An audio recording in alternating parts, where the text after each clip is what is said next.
Hello, I'm Rose, and today I hope to tell you why Goodwill does not deserve your charity. When most people think of a company that names itself Goodwill, they think that it would uphold the virtues of the name. I mean, what is a name if not a promise, right? Growing up, I got my clothes exclusively from Goodwill and hand-me-downs. That is until Macklemore's hit song Thrift Shop made them raise their prices exponentially. There's a sense of accomplishment that you get when you donate trash bags of your clothes or toys at a Goodwill instead of throwing them away, but it's a shame when you find out that your donations weren't doing as much good as you thought that they were. Now, today I hope to tell you how Goodwill mistreats its disabled employees, doesn't function as a true nonprofit, and what, if anything, we can do to fix it. Goodwill honestly started off as a great business model. Its website history page claims that their founder, Edgar J. Helms, used to collect discarded items from wealthy neighborhoods in Boston starting in 1902. Then they trained and hired those who were poor and disabled to mend those broken items, then either resold those items to the community or just gave them to the people that they hired, who fixed them. Goodwill's mantra was a hand up, not a hand out. Basically saying, instead of giving a man a fish, teaching him to fish so he can feed himself for the rest of his life.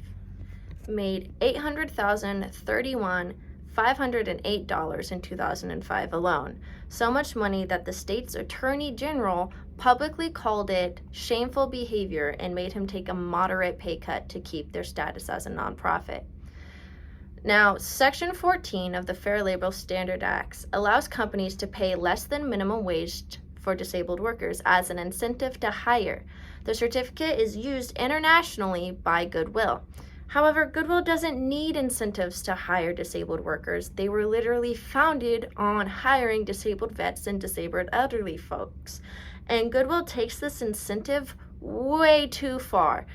Many of their disabled workers only make $3.50 an hour. According to NBC, there are even instances where workers have made only 22 cents an hour.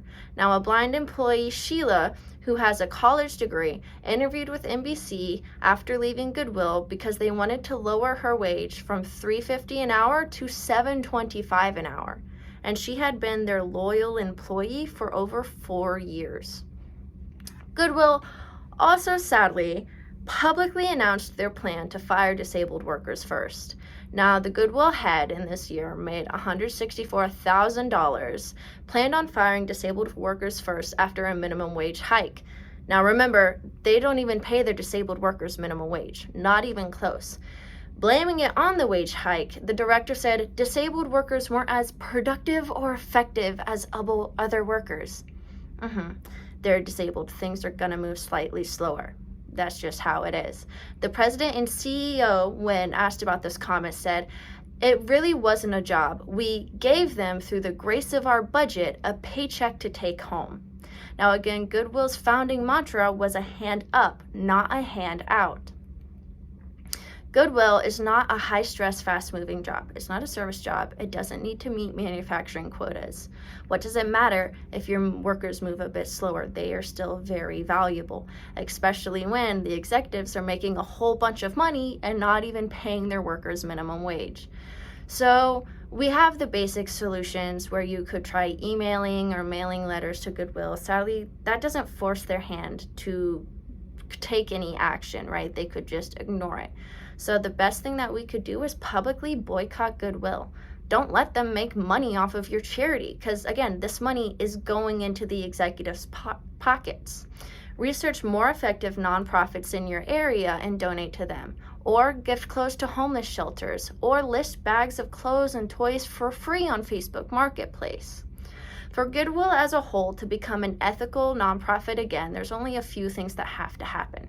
Instead of pooling the money in executives' pockets, which is called profit, the executives should make a modest, livable wage, and then all access money should be poured back into the company or the community, paying their workers at least a minimum wage or hiring more disabled workers to fill the productivity gap that they cause.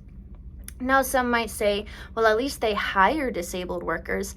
Hiring them is not enough. They're working and they should be paid for their work. $3.50 an hour are slave wages.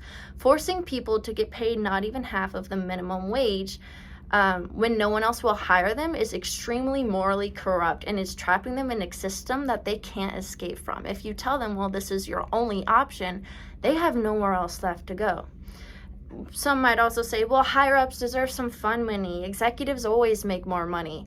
A hefty 6-figure salary is too much money to be making at a nonprofit, especially when your profits come from keeping the fair wages from your workers. If you want to make some fun money, if you want to have a hefty 6-figure salary, don't work for a nonprofit.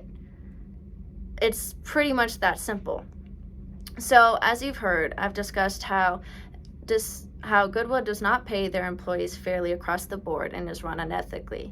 Don't give Goodwill your charity. You can do far more good on your own than you can through giving to Goodwill. Even if things seem broken or don't work at their full capacity, they're still useful. That's what the founder saw when he took discarded things from the rich and repurposed them. He didn't just throw them away. I mean, this shirt could have been easily thrown away. It had a pretty big hole in the armpit. However, if you're willing to take some time and mend things, then, I mean, that looks pretty good to me. It still works. People shouldn't be thrown away either. Just because they don't meet the productivity standards of able-bodied people, if you are a charity, you should be charitable and take care of your employees fairly.